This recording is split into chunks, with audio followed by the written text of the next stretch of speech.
بشيرا ونذيرا وداعيا إلى الله بإذنه وسراجا منيرا. فقد قال الله تبارك وتعالى في كلامه المجيد وفرقانه الحميد: أعوذ بالله من الشيطان الرجيم. بسم الله الرحمن الرحيم. إن الله وملائكته يصلون على النبي يا أيها الذين آمنوا صلوا عليه وسلموا تسليما. اللهم صل على محمد وعلى آل محمد كما صليت على إبراهيم وعلى آل إبراهيم إنك حميد مجيد.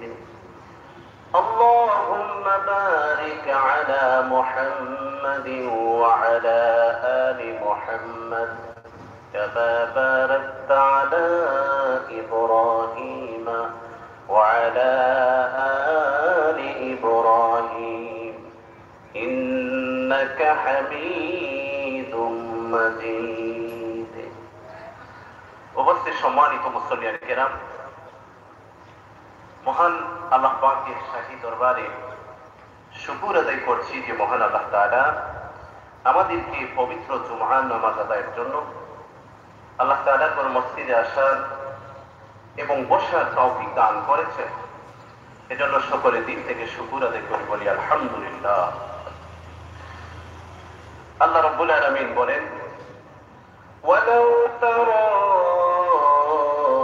ইয ওয়াকিফু আলা النار فقالوا يا ليتنا نرد ولا نكذب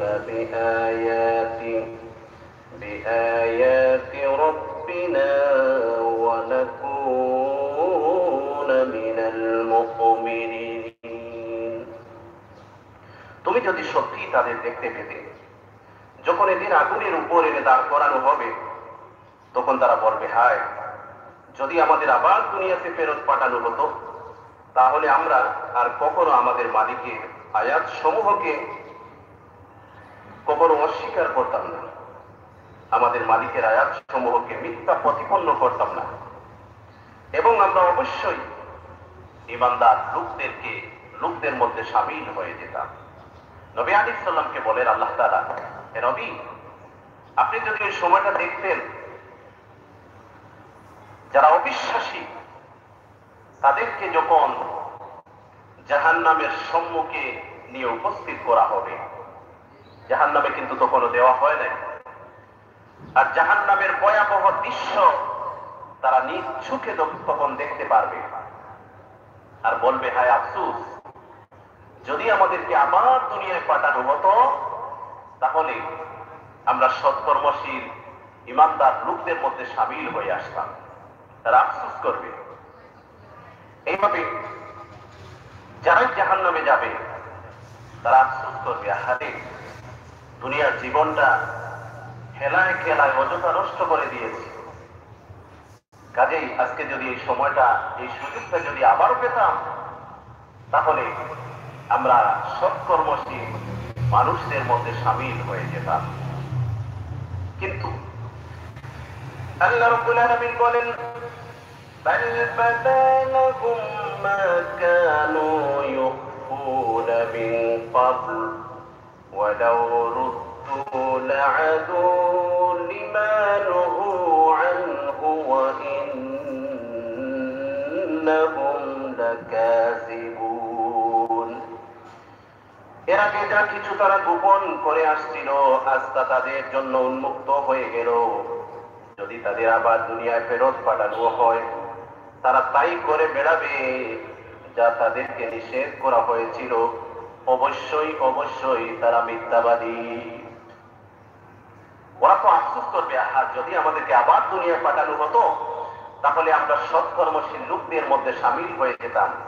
কিন্তু আল্লাহ বলেন না, এটা তো একটা পরিস্থিতির সম্মুখীন হয়ে তারা বলতেছে। বাস্তবিকই তাদেরকে তো দুনিয়ায় পাঠানো হবে না, কিন্তু যদি ধরে নিলাম যদি তাদেরকে পাঠানো হয় তবুও তারা সৎকর্মশীল লোকদের মধ্যে সামিল হবে না। সেই আগের মতো যারা যেরকম আগের মতো তারা চলতো, আল্লাহ তাআলাকে অস্বীকার করতো, আল্লাহ তাআলা নাফরমানি করত, সেই আগের মতোই তারা ব্যবহার করবে।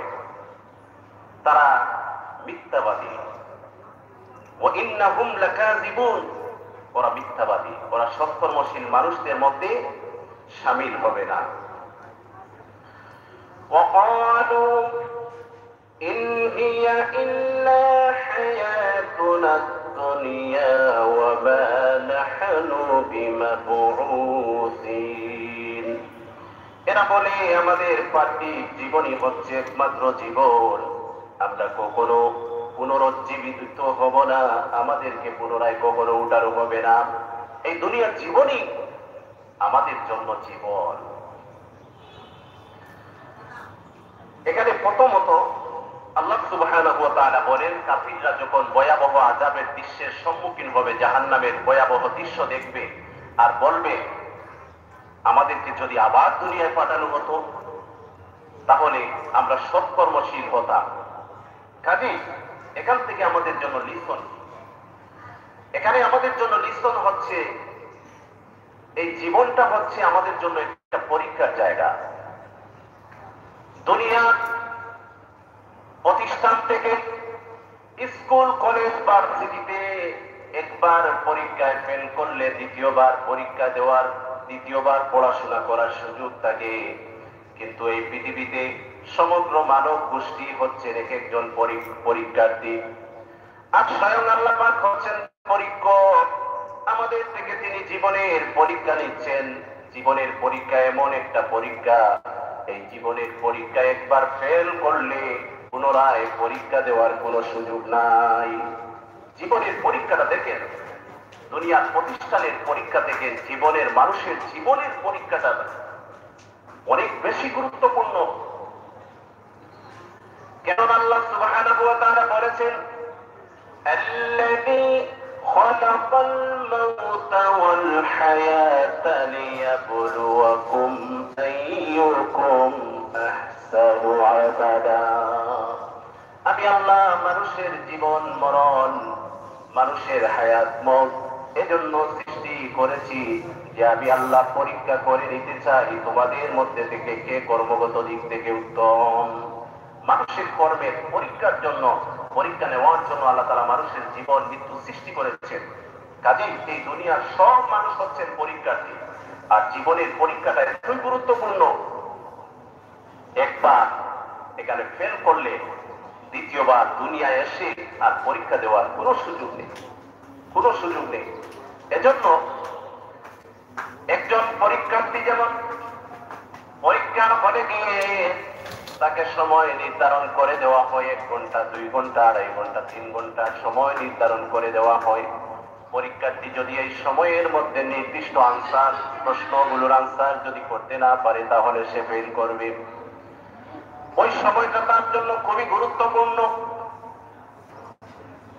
পরীক্ষা নির্ধারিত সময় শেষ হয়ে গেলে যতই রিকোয়েস্ট করুক, যতই অনুনয় বিনয় করুক, এক্সামিনার তাকে আর কোনো সুযোগ দিবেন না। ঠিক তেমনি ভাবে এই দুনিয়াতেও আল্লাহ তাআলা আমাদেরকে পরীক্ষার জন্য পাঠিয়েছেন, আর পরীক্ষার জন্য একটা সময় নির্ধারণ করে দিয়েছেন। নির্ধারিত সময়টা অতিবাহিত হয়ে গেলে আর 1 সেকেন্ডও এই যে দুনিয়ার জীবনে থাকা যাবে না। সবাই আরেকটি জগতে চলে যেতে হবে, সেটা হচ্ছে আখিরাত। আর এই দুনিয়ার পরীক্ষা একবার ফেল করলে আবার দেওয়ার সুযোগ থাকে। কিন্তু জীবনের পরীক্ষা একবার ফেল করলে আবার পরীক্ষা দেওয়ার কোনো সুযোগ নাই। এজন্য আমরা সবাই পরীক্ষার্থী। পরীক্ষার হলের প্রতিটি মুহূর্ত মানুষ যেই রকম মূল্যায়ন করে, শিক্ষার্থী পরীক্ষার্থী যেমন মূল্যায়ন করে, ঠিক তেমনি ভাবে এই পৃথিবীর প্রতিটি মুহূর্ত, দুনিয়ার জীবনের প্রতিটি মুহূর্তকে আমরা মূল্যায়ন করতে হবে। নতুবা একটা সময় আফসোস করে আর কাজ হবে না। তখন আল্লাহ তাআলা কি অবস্থার সম্মুখীন হবে মানুষ, তাদেরকে যখন জাহান্নামে নিয়ে যাওয়া হবে, জাহান্নামের সম্মুখে উপস্থিত করা হবে, জাহান্নামের ভয়াবহ দৃশ্য দেখে তারা বলবে, হায় আফসোস, যদি আবার আমাদের দুনিয়ায় পাঠানো হতো, কিন্তু পাঠানো হবে না। ওই সমস্ত বিশ্বাসী লোকেরা বলে, وقالوا إن هي إلا حياتنا الدنيا وما نحن بمبعوثين। ওরা বলে দুনিয়ার জীবনটাই আমাদের জন্য সব, আমাদেরকে আর কখনো উঠানো হবে না। আমাদেরকে কি আবার জিন্দা করা হবে? অবশ্যই হবে, অবশ্যই। আল্লাহ সুবহানাহু ওয়া তাআলা বলেন, কাইফা তাকফুরুনা বিল্লাহি ওয়া কুনতুম আমওয়াতান ফাআহইয়াকুম সুম্মা ইউমীতুকুম সুম্মা ইউহয়ীকুম সুম্মা ইলাইহি তুরজাউন। আল্লাহ সুবহানাহু ওয়া তাআলা বলেন, হে দুনিয়ার মানুষ, তোমরা কিভাবে তোমাদের রবকে অস্বীকার করো, রবের সাথে নাফরমানি করো। তোমরা ছিলে মৃত, আমাদের জন্মের আগে আমরা মৃত ছিলাম, আমাদেরকে মৃত থেকে জিন্দা করা হয়েছে, জীবন দেওয়া হয়েছে, সৃষ্টি করা হয়েছে, আবার আমরা মৃত্যুবরণ করব।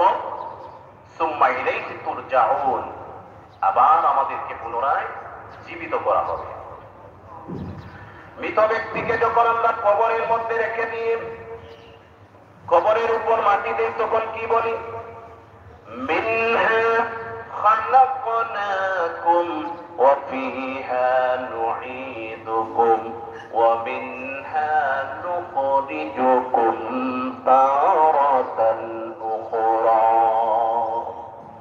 হে বান্দা, তোমাকে এই মাটি থেকে সৃষ্টি করা হয়েছিল, এই মাটিতে তোমাকে রেখে গেলাম, আবার এই মাটি থেকে তোমাকে আবার জিন্দা করা হবে। মাটি থেকেই তোমার সৃষ্টি, আবার মাটিতেই রেখে গেলাম, আবার এই মাটি থেকে, কবর থেকেই তোমাকে উঠানো হবে। কিন্তু যারা অস্বীকারী, কাফির, বেঈমান, মুশরিক, তারা বলে এই দুনিয়ার জীবনটাই আসল জীবন, আমাদেরকে আবার জিন্দা করা হবে না। কিন্তু আবার আল্লাহ তাআলা আবার জিন্দা করবেন। আবার যখন জিন্দা করবেন, আর তারা যখন কিয়ামতের দিনের ভয়াবহ দৃশ্যের সম্মুখীন হবে, তখন তারা আফসোস করবে, রুবামা ইয়াওয়াদ্দুল্লাযীনা কাফারু লাউ কানু মুসলিমিন। তারা আফসোস করবে, আহারে, যদি আমরা মুসলমান হয়ে যেতাম। এজন্য দুনিয়ার জীবনটাই শেষ নয়, আবার আমাদেরকে জিন্দা করা হবে, আল্লাহ রাব্বুল আলামিনের দরবারে দাঁড়াতে হবে, আমাদের সমস্ত জীবনের কৃত কর্মের হিসাব আল্লাহর কাছে দিতে হবে। তারপর আল্লাহ রাব্বুল আলামিন বলেন, ওয়ালাউ তারা ইয ওয়াকিফু আলা রাব্বিহিম ক্বালা আলাইসা হাযা বিল হক ক্বালু বালা ওয়া রাব্বিনা قال فذوقوا العذاب بما كنتم تكفرون। হায়, তুমি যদি সে দৃশ্য দেখতে পেতে, যখন তাদেরকে তাদের মালিকের সামনে দাঁড় করানো হবে এবং তিনি বলবেন, এদিন কি সত্য নয়? তারা বলবে, হ্যাঁ, আমাদের মালিকের শপথ, এটা সত্য। তিনি বলবেন, তাহলে আজ সে আযাব ভোগ করো যাকে তোমরা অবিশ্বাস করতে। ওই যে আগে আল্লাহ বলেছেন, কাফিররা বলে এই দুনিয়ার জীবনই হচ্ছে সব কিছু, আর পরকাল বলতে কিছু নেই, পরকালে আমাদেরকে উঠানো হবে না। তখন নবী আলাইহিস সালাম তাদের এই কথার জবাবে বলতেছেন যে হে নবী, আপনি যদি ওই দৃশ্যটা দেখতেন যখন কিয়ামতের দিন তাদেরকে তাদের মালিকের সামনে উঠানো হবে, আর সব কিছু দুনিয়াতে তারা কি করেছে, সামনে তাদের জন্য কি অপেক্ষা করতেছে, সব যখন দিবালোকের নেই স্পষ্ট তাদের সম্মুখে হয়ে যাবে, তখন আল্লাহ তাআলা বলবেন এ দিন কি সত্য নয়? তখন তারা বলবে আমাদের মালিকের শপথ সত্য, আপনি যেটা বলেছিলেন সেটা সত্য, এই দিনটা সত্য, পরকাল সত্য, পুনরুত্থান সত্য। তখন আল্লাহ তাআলা বলবেন তাহলে সত্য যখন, এবার তোমরা শাস্তি ভোগ করো, কেননা দুনিয়ার জীবনে দুনিয়াতে থাকতে এই পরকালকে তোমরা বিশ্বাস করতে না, এখন শাস্তি ভোগ করো। তারপর আল্লাহ রাব্বুল আলামিন বলেন قد خسر الذين كذبوا بلقاء الله حتى إذا جاءتهم الساعة بغتة قالوا يا حسرتنا على ما فرطنا فيها وهم يحملون أوزارهم على ظهورهم ألا ساء ما يزرون। অবশ্যই তারা ভীষণভাবে ক্ষতিগ্রস্ত হয়ে পড়েছে যারা আল্লাহর সামনাসামনি হওয়াকে মিথ্যা বলেছে। আর যখন একদিন সত্যি সত্যি কিয়ামতের দিন উপস্থিত হয়ে যাবে, তখন তারা বলবে হায় আফসোস, দুনিয়ার দিনে আমরা কত না অবহেলা করেছি। সেদিন তারা নিজেদের পাপের বোঝা নিজেদেরকেই বহন করতে হবে, আর কত নিকৃষ্টতম বোঝা হবে সেদিন। দুনিয়াতে যারা কাফির মুশরিক ওরা পরকালকে অস্বীকার করে, কিয়ামতকে অস্বীকার করে, কিন্তু আল্লাহ তাআলা বলতেছেন সেই সমস্ত মানুষগুলো যারা আখিরাতকে, পরকালকে, কিয়ামতকে যারা অস্বীকার করে, সেই সমস্ত মানুষগুলো সত্যি সত্যি বড় ক্ষতিগ্রস্ত হবে। যাদের কিয়ামত উপস্থিত হয়ে যাবে তাদেরকে তাদের মালিকের সামনে উপস্থিত করা হবে, তখন আল্লাহ তাআলা বলবেন এই দিনটা কি সত্য নয়? তখন তারা বলবে অবশ্যই সত্য। তখন তারা দুনিয়ার জীবনে যে সমস্ত পাপাচার করেছিল সেই সমস্ত পাপের বোঝাগুলি তাদের উপর চাপিয়ে দেওয়া হবে। আলা সাআ মা ইয়াজিরুন। আর কত আল্লাহ তাআলা বলেন সেই পাপের বোঝা কত নিকৃষ্টতম বোঝা হবে। দুনিয়াতে মানুষ বহু ধরনের বোঝা বহন করে, কিন্তু পরকালে অপরাধীরা যে পাপের বোঝা বহন করবে, আল্লাহ তাআলা বলেন আলা সাআ মা ইয়াজিরুন, এটা কত নিকৃষ্টতম বোঝা হবে তাদের জন্য। তারপর আল্লাহ রাব্বুল আলামিন বলেন ওয়া মাল হায়াতুদ দুনিয়া ইল্লা লাইবুন ওয়া লাহু ওয়া লাদ-দারুল আখিরাতু খায়রুল লিল্লাযীনা ইয়াত্তাকুন আফালা তা'কিলুন। আর দুনিয়ার জীবন তো নিছক খেল তামাশা ছাড়া আর কিছু নয়। মূলত যারা আল্লাহ তাআলাকে ভয় করে, পরকালের বাড়িঘর তাদের জন্য উৎকৃষ্ট, তোমরা কি মোটেও অনুধাবন করতে পারো না? আল্লাহ সুবহানাহু ওয়া তাআলা বলেন ওমা হায়াতুদ দুনিয়া ইল্লা লাইবুন ওয়া লাহু। দুনিয়ার জীবন নিছক খেল তামাশার বস্তু। এই দুনিয়াটা একটা খেল তামাশার বস্তু। দুনিয়ার উত্থান পতন সবকিছুই একটা ধোঁকা। অন্য আয়াতে আল্লাহ তাআলা বলেন দুনিয়ার যত জিনিসপত্র সবগুলো হচ্ছে ধোঁকা। দুনিয়াটাই হচ্ছে একটা ধোঁকা। দেখেন এই দুনিয়াতে কত মানুষ, আদম আলাইহিস সালাম থেকে নিয়ে আমাদের বংশ পরম্পরা, কত মানুষ আমাদের আগে আমাদের বাবা ছিলেন, দাদা ছিলেন, তারপর উনার বাবা ছিলেন, উনার বাবা ছিলেন, উনার বাবা ছিলেন। এই দুনিয়াতে কত মানুষ ছিল, আর ওই সমস্ত মানুষগুলো এক একজন মানুষ কত পাওয়ারফুল ছিল। কারো কারো পাওয়ারে গোটা একটা দেশ চলতো, কারো পাওয়ারে গোটা দুনিয়া চলতো। কারো পাওয়ারে ক্ষমতায় কোনো একটা এলাকা চলতো, ওই সমস্ত মানুষগুলো যখন মৃত্যুবরণ করলো একেবারে অসহায় হয়ে গেল। কিন্তু দুনিয়ার জায়গায় রয়ে গেল, ওই মানুষগুলো আর নেই।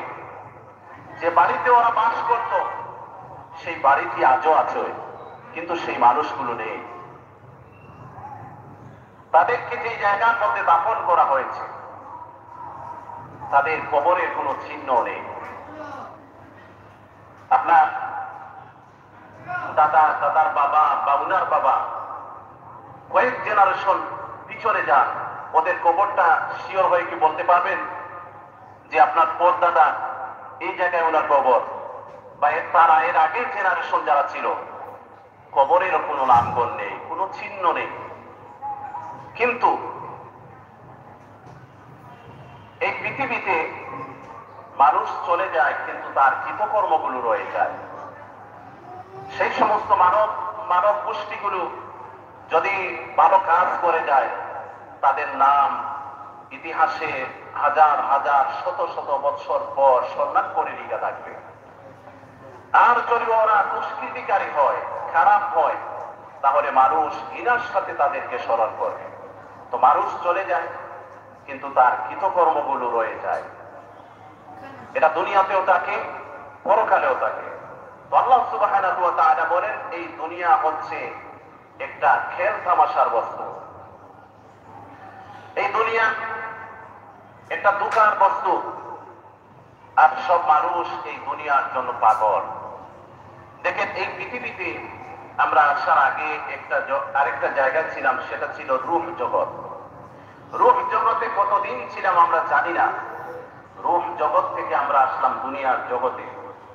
দুনিয়ার জগতে আমরা 60, 70, 80, 90 বছর থাকব। তারপর আরেকটি জগৎ হচ্ছে আলমে বরজখ, সেখানে কতদিন থাকবো? কিয়ামত পর্যন্ত। কিয়ামতের পর আরেকটা জগৎ শুরু হবে, সেটা হচ্ছে আলমে আখেরা।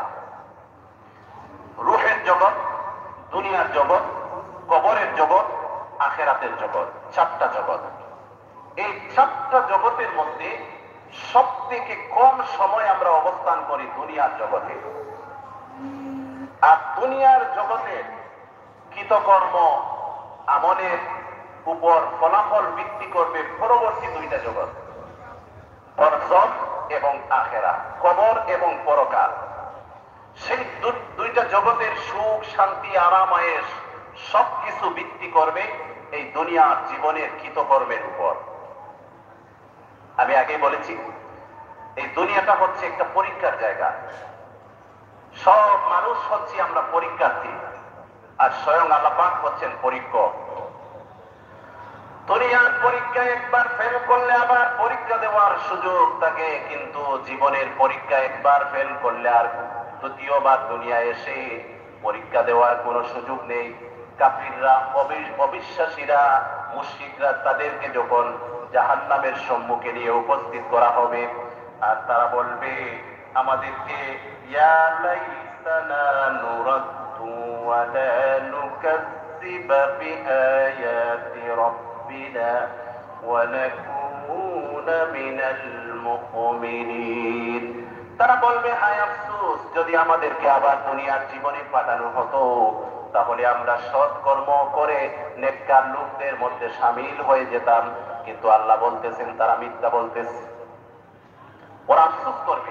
মানুষ দুনিয়ার পরীক্ষায়, জীবনের পরীক্ষায় ফেল করলে আফসোস করবে, আহারে আবার যদি আমাদেরকে দুনিয়ায় পাঠানো হতো, কিন্তু সেটার আর কোনো সুযোগ নেই। এই জীবনটা হচ্ছে পরীক্ষা। আল্লাহ তাআলা বলেন الذي خلق الموت والحياة ليبلوكم أيكم أحسن عملا। আমি আল্লাহ মানুষের জীবন মরণ সৃষ্টি করেছি এই কথা পরীক্ষা করার জন্য যে তোমাদের মধ্যে থেকে কে কর্মগত দিক থেকে উত্তম। আর সব পরীক্ষার বাদে একটা ফলাফল থাকে। জীবনের পরীক্ষারও ফলাফল রয়েছে। ওই ফলাফলটা যদিও ঘোষণা করা হবে হাসরের মাঠে, কিন্তু তার ফল ভোগ করা শুরু হবে কবর থেকে, এমনকি মৃত্যু থেকে। জীবনের পরীক্ষার ফলাফলটা মৃত্যু থেকে ভোগ করা শুরু হবে। যে মানুষ সৎকর্মশীল হবে, তার মৃত্যুটা সহজভাবে হবে, ঈমানের সাথে হবে, তার পরবর্তী কবর জিন্দেগি, হাসর, মিজান, ফুলসিরাত সব কিছু তার জন্য সহজ হয়ে যাবে। আর জীবনের পরীক্ষা যারা ফেল করবে, আল্লাহ পাকের বন্দেগী ঠিক মতো করবে না, তাদের মৃত্যুটাও সহজভাবে হবে না, অত্যন্ত কঠিন ভাবে হবে, কবরটা তাদের জন্য কঠিন হবে। নবী করিম সাল্লাল্লাহু আলাইহি সাল্লাম বলেন, আল কবরু রাওযাতুম মিন রিয়াজিল জান্নাহ আও হুফরাতুম মিন হুফারিন নার।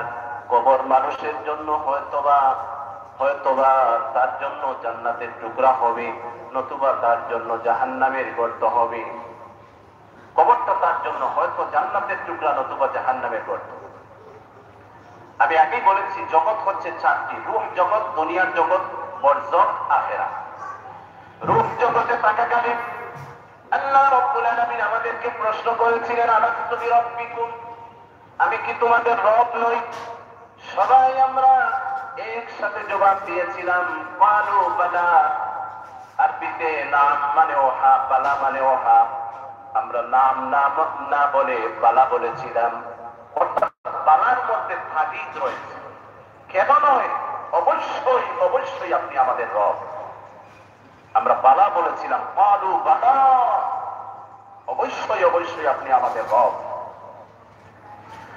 দুনিয়াতে আসার পর যারা রবের বন্দেগী করবে, যারা নামাজ পড়বে, নামাজের মধ্যে বারবার রবের কথা বলা হয়, আলহামদুলিল্লাহি রাব্বিল আলামিন। সমস্ত প্রশংসা ওই আল্লাহ পাকের জন্য, যিনি সমগ্র জগতের প্রতিপালক। এইভাবে রুকুতে যাওয়ার পর আমরা বলি সুবহানা রাব্বিয়াল আযীম। রুকু থেকে দাঁড়ানোর পর বলি রব্বানা লাকাল হামদ। সিজদাতে বলি সুবহানা রাব্বিয়াল আ'লা। রূহ জগতে থাকাকালে রবের স্বীকৃতি দিয়েছি, রবকে রব বলে স্বীকার করেছি। দুনিয়াতে যারা রবের বন্দেগী করবে, তাদের যখন মৃত্যুবরণের সময় হইবে, আল্লাহ সুবহানাহু ওয়া তাআলা বলেন, ইন্নাল্লাযীনা ক্বালু রাব্বুনাল্লাহ, যারা বলবে আল্লাহই আমাদের রব। আমাদের রব কে? আল্লাহ। যারা বলবে আল্লাহই আমাদের রব, সুম্মা ইসতাকামু, আল্লাহকে রব বলে স্বীকার করার পর সেই স্বীকৃতির উপর যারা অটল থাকবে, তাতানাজ্জালু আলাইহিমুল মালাইকা, তাদের মৃত্যুর সময় আল্লাহ পাক পক্ষ থেকে ফেরেশতা নাযিল হবে, ফেরেশতা আসবে, রহমতের ফেরেশতা এসে বলবে, আল্লাহ তাখাফু ওয়া লা তাহজানু ওয়া আবশিরু বিল জান্নাতিল্লাতী কুনতুম তুআদুন। এসে বলবে আল্লাহ পাকের বান্দা, আল্লাহ তাখাফু, তুমি ভয় পেও না, ওয়া লা তাহজানু, তুমি চিন্তিত হইও না, ওয়া আবশিরু বিল জান্নাহ, তুমি জান্নাতের সুসংবাদ গ্রহণ করো। এই মৃত্যুর সময়টা খুবই ভয়ঙ্কর একটা সময়। দুনিয়া থেকে ঈমান নিয়ে যাওয়ার সময় মানুষদেরকে ঈমান নষ্ট করার জন্য শয়তান প্রাণপণ চেষ্টা করে। আমাদের সবার সাথে শয়তান আছে। শয়তান চায় আমাদেরকে জাহান্নামী বানাইতে। একজন মানুষের পিছনে সমস্ত জীবন শয়তান মেহনত করে, আর মৃত্যুর সময় সে খুব কঠোর ভাবে মেহনত করে। শেষ সময়টা যদি বেঈমান বানাইতে পারে, তার মিশনে শেষ সাকসেস। এজন্য নবী করিম সাল্লাল্লাহু আলাইহি সাল্লাম বলেন, যে ব্যক্তির শেষ কালিমা হবে লা ইলাহা ইল্লাল্লাহ ফাদাখালাল জান্নাহ, যে ব্যক্তির সর্বশেষ কালিমা হবে লা ইলাহা ইল্লাল্লাহ, সে ব্যক্তি জান্নাতি হয়ে যাবে।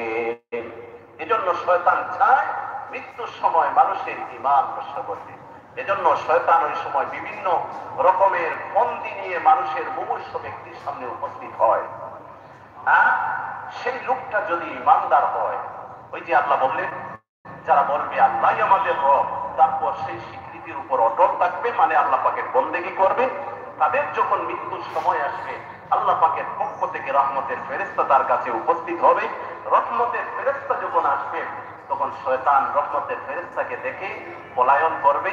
আর মুমূর্ষ ব্যক্তিকে রহমতের ফেরেশতা বলবেন, আল্লাহ তাখাফু ওয়ালা তাহজানু, তুমি ভয় পেও না, তুমি দুশ্চিন্তাগ্রস্ত হইও না, ওয়া আবশিরু বিল জান্নাহ, তুমি জান্নাতের সুসংবাদ গ্রহণ করো, যে জান্নাতের ওয়াদা আল্লাহ করেছে। তখন মানুষটার ভিতরে শান্তি আসে, ভয় চলে যায়, রহমতের ফেরেশতাকে দেখে তার ভিতর সাহস আসে, আর সেই ব্যক্তি নিশ্চিন্ত মনে লা ইলাহা ইল্লাল্লাহু মুহাম্মাদুর রাসূলুল্লাহ পড়তে পারে, আর সেটা পড়ে পড়ে ঈমানের সাথে সহজভাবে তার মৃত্যু হয়। এখন এখানে আরেকটা প্রশ্ন, নবী করিম সাল্লাল্লাহু আলাইহি ওয়াসাল্লাম বলেন, যেই ঘরের মধ্যে জীবজন্তুর ছবি থাকবে, যেই ঘরের মধ্যে কুকুর থাকবে, সেই ঘরে রহমতের ফেরেশতা প্রবেশ করতে পারেন না। কাজে ঘরের মধ্যে জীবজন্তুর কোন ছবি রাখা যাবে না, ঘরের মধ্যে কুকুর রাখা যাবে না।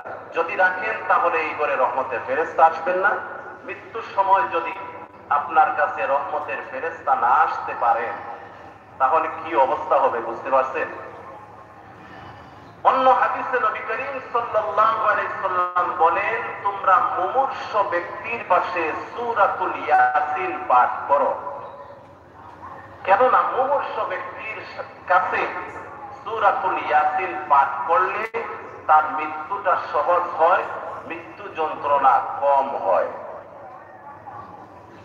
আমরা, এটা হচ্ছে হাদিস, কিন্তু আমাদের অবস্থা হচ্ছে একজন মানুষ মারা যাচ্ছে যাচ্ছে যাচ্ছে যাচ্ছে, ওই লোকটা তো মারা যাবে, শেষ সময় তাকে নিয়ে আইসিইউতে লাইফ সাপোর্টে ভেন্টিলেশনে ঢুকিয়ে, আর ওই লোকটা ওই অবস্থাতেই মারা গেল। মারা যাওয়ার সময় তার আত্মীয় স্বজন কেউ দেখলো না, সেও কাউকে দেখলো না। শেষ সময় মানুষ যখন মারা যাবে, মৃত্যুর আগ মুহূর্তে ওই মানুষটা বুঝতে পারে যে আমি মারা যাব। ওই সময় মুমূর্ষ ব্যক্তি তার আত্মীয় স্বজনকে কিছু বলতে চায়, যদি কথা বলার ওই সময় শক্তি ফিরে পায়, ওই সময় কিছু বলতে চায়। অথবা কথা বলার শক্তি যদি না থাকে, কারো কারো ভিতরে ভিতরে জ্ঞান থাকে, তখন সে চক্ষু মেলে হয়তো কথা বলতে পারতেছে না, কিন্তু তার আত্মীয় স্বজনদেরকে সবাইকে এক নজর দেখতে চায়। আমরা জানি লোকটা মারা যাবে, কিন্তু ওই সময়টা তাকে নিয়ে মেশিনের ভিতর ঢুকিয়ে মৃত্যুর সময় সেও কাউকে দেখলো না, লোকটা কিভাবে মারা গেল আত্মীয় স্বজনরাও দেখলো না। তারপর তার সাথে সূরাতুল ইয়াসিনও পাঠ করা হলো না। নবী আলাইহিস সালাম বলেন, মুমূর্ষ ব্যক্তিকে তোমরা কালেমা তালকিন দান করো।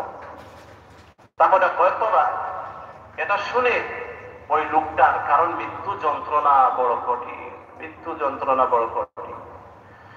হযরত নবী করিম সাল্লাল্লাহু আলাইহি সাল্লাম ইন্তেকালের আগে জ্বরে ভুগতেছিলেন, প্রচন্ড জ্বর। নবী করিম সাল্লাল্লাহু আলাইহি সাল্লাম জ্বরের কারণে কখনো একক জ্ঞান হয়ে যান, কখনো বা আবার জ্ঞান ফিরে পান।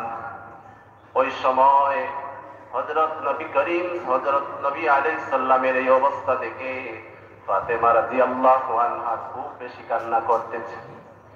আল্লাহর রাসূল হযরত ফাতেমার কানে কানে কি যেন বললেন। হযরত ফাতেমা রাদিয়াল্লাহু আনহার কান্না থেমে গেল।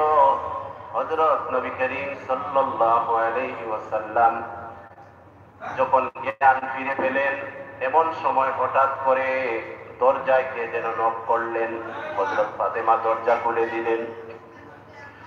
হযরত নবী করিম সাল্লাল্লাহু আলাইহি ওয়াসাল্লামের কাছে মালাকুল মউত আজরাইল এসে উপস্থিত হলেন।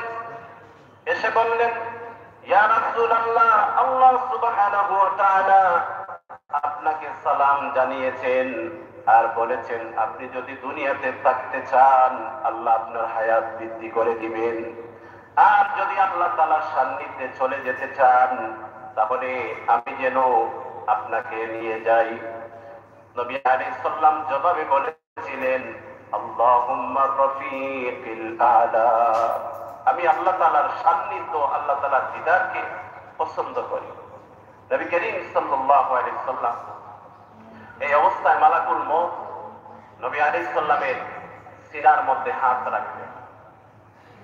তখন নবী করিম সাল্লাল্লাহু আলাইহি সাল্লাম তিনি বুঝতে পারলেন উনার উপর যেন বহুত পাহাড় তুলে দেওয়া হয়েছে। তখন নবী করিম সাল্লাল্লাহু আলাইহি সাল্লাম বলেছিলেন, মালাকুল মউত, মৃত্যু কষ্ট কি, মৃত্যু যন্ত্রণা কি এতই কঠিন?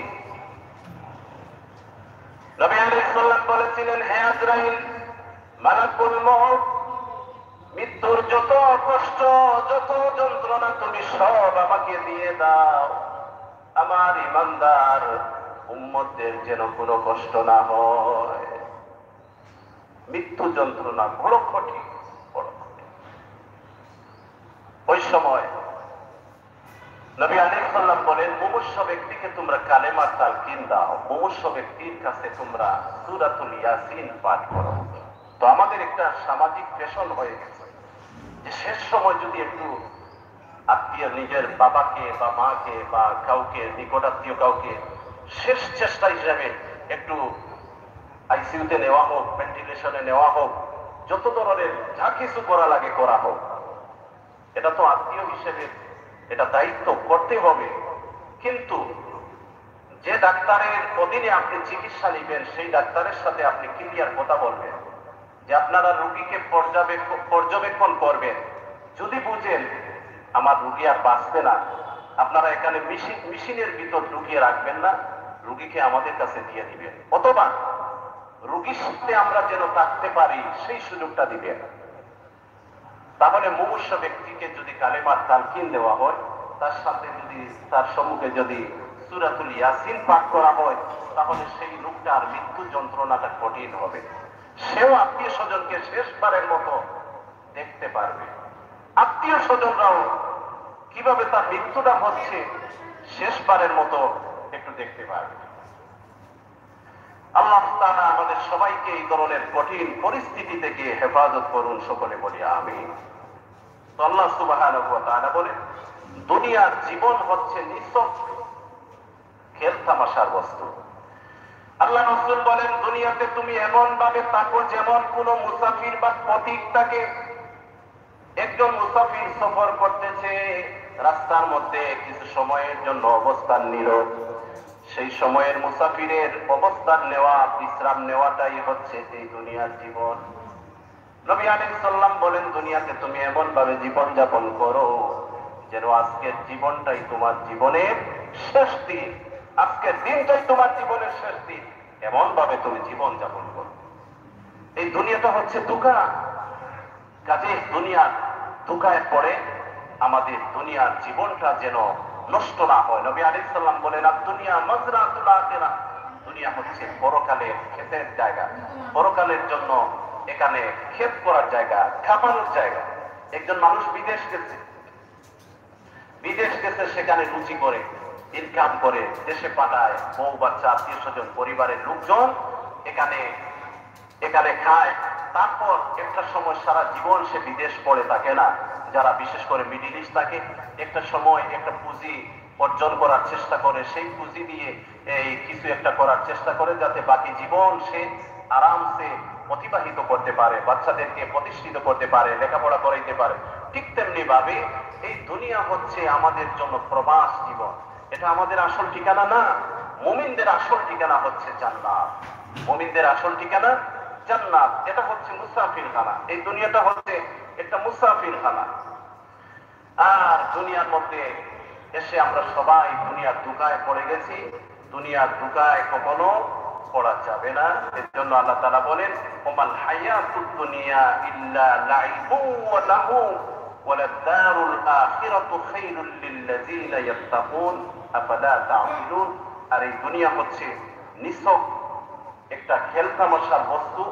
আল্লাহ তাআলাকে যারা ভয় করে তাদের পরকালের বাড়িঘরই হচ্ছে তাদের জন্য উৎকৃষ্ট। যারা আল্লাহ তাআলাকে ভয় করে, যারা মুত্তাকি, তাদের জন্য পরকালের যে ঘর, পরকালের যে বাড়ি, সেটা তাদের জন্য উত্তম। আচ্ছা, আপনি যত বড় শিল্পপতি হন, ধনী হন, আপনি বিল গেটসের মতো ধনী হয়ে যান, অথবা আপনি ইলন মাস্কের মতো ধনী হয়ে যান, আপনি দুনিয়াতে আল্লাহ রাব্বুল আলামিন জান্নাতে আমাদের জন্য যে বাড়ি বানাইবেন, একটা ইট সোনার, একটা ইট রূপার, এবং তার মধ্যে যে মশলা থাকবে, একটা ইট একটার সাথে আরেকটা এই চুলা লাগানোর জন্য মিশ্রিত মিষ্টি আম্বর মিশ্রিত আল্লাহ তাআলা মশলা দিয়ে সেই বাড়ি বানাবেন। তারপর একজন কোরআন ওয়ালাদের জন্য নবী আলাইহিস সালাম বলতেছেন, তাদেরকে আহলে কোরআন যারা হবে, কোরআন ওয়ালা, তাদেরকে আল্লাহ তাআলা জান্নাতের যে বিল্ডিং দিবেন, সেই বিল্ডিংটা হবে ৬,৬৬৬ তলা বিল্ডিং। আর এক একটি বিল্ডিং এর এক একটি এই তালার মধ্যে থাকবে ৭০টা রুম। এক একটি রুম হবে এই সমগ্র দুনিয়ার সমপরিমাণ। আর জান্নাতে কত যে নিয়ামত! মা লা আইনুন রাআত ওয়ালা উযুনুন সামিআত ওয়ালা খাতারা আলা কলবি বাশার। কোন চোখ দেখে নাই, কোন কান শুনে নাই, কোন অন্তর সেই পর্যন্ত কল্পনাও করতে পারে নাই। এজন্য আমাদের সবাইকে পরকালের জন্য মেহনত করতে হবে। দুনিয়ার জন্য করবেন, বৈধভাবে করবেন। আল্লাহ তাআলা বলেন, ফাইজা কুদিয়াতিস সালাত ফান্তাশিরু ফিল আরদ। ফাইজা কুদিয়াতিস সালাত, যখন নামাজ শেষ হয়ে যাবে, ফান্তাশিরু ফিল আরদ, তোমরা জমিনের মধ্যে ছড়িয়ে পড়ো আর আল্লাহর দেওয়া রিজিক তোমরা তালাশ করো। এখানে আল্লাহ তাআলা আরেকটি কথা বলেছেন, রিজিক যে তালাশ করবা, সেই রিজিক তালাশ করতে গিয়ে আল্লাহর জিকিরের পাবন্দি করতে হবে। তার মানে হচ্ছে, যদি আমরা যদি নামাজি হয়ে যাই, তারপর জিকিরের সাথে যদি আমরা রিজিক তালাশ করি, নিজের কর্ম করি, তাহলে আল্লাহ তাআলা আমাদের রিজিকের মধ্যে বরকত দান করবে। আল্লাহ তাআলা আমাদের সবাইকে আমলের তৌফিক দান করুন। আমিন ওয়া আখিরু দাওয়ানা আলহামদুলিল্লাহি রাব্বিল আলামিন। আল্লাহুম্মা আমিন। ربنا ظلمنا أنفسنا وإن لم تغفر لنا وترحمنا لنكونن من الخاسرين. ربنا لا تزغ قلوبنا بعد إذ هديتنا وهب لنا من لدنك رحمة إنك أنت الوهاب. فاطر السماوات والأرض أنت ولي في الدنيا والآخرة. توفني مسلما وألحقني بالصالحين. اللهم يا غفار الذنوب، اللهم يا ستار العيوب، اللهم يا حي يا قيوم برحمتك نستغيث. يا ذا الجلال والإكرام. ألف لام ميم. الله لا إله إلا هو الحي القيوم وإلهكم إله واحد لا إله إلا هو الرحمن الرحيم. اللهم إني أسألك بأن لك الحمد لا إله إلا أنت الحنان المنان بديع السماوات والأرض يا ذو الجلال والإكرام.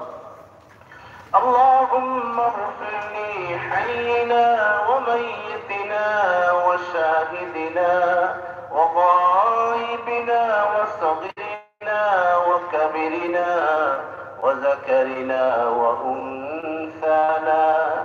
اللهم من أحييته منا فأحيه على الإسلام ومن توفيته منا فتوفه على الإيمان. رب العالمين الله আমরা গুনাহগার, আপনি গফফার, আল্লাহ আপনি গফুর, আল্লাহ আপনি রহমান, আল্লাহ আপনি রহিম, আল্লাহ আপনি তাওয়াব।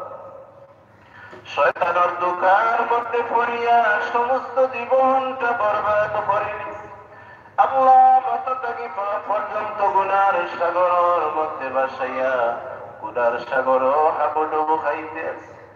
তুমি মাওলার কাছে লইয়া যাওয়ার মতো জীবনে কোনো নেক আমল করতে পারছি না।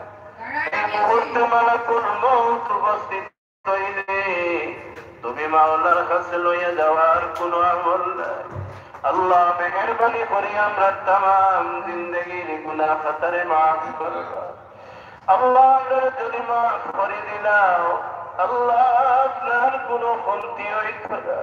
আল্লাহ আমরা যদি মাফ না করো, আল্লাহ আপনার কোনো লাভ হইত না। আল্লাহ আমরা যদি মাফি না পাই, জাহান্নামের লাকড়ি বলি দিব।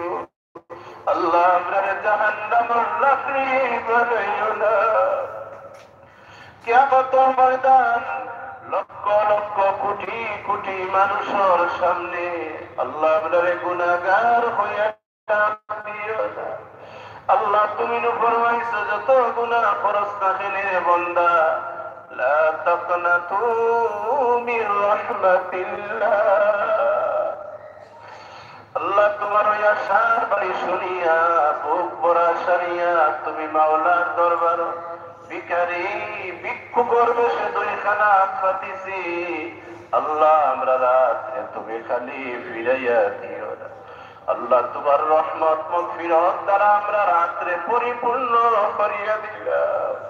আল্লাহ বাকি জিন্দগি তোমার মর্জি মোতাবেক চলার তৌফিক দান ফরমাও। আল্লাহ আমরা ইবাদত বন্দেগীর প্রতি মনোযোগী করি দেও। আল্লাহ ইখলাসের সাথে তোমার বন্দেগীর তৌফিক দান ফরমাও। আল্লাহ তোমার বন্দেগীর লাগি আমরা পাগল বানাইয়া দেও রব্বুল আলামিন। আল্লাহ আমরা সমস্ত মুর্দেগান উপরে মাফ ফরমাও।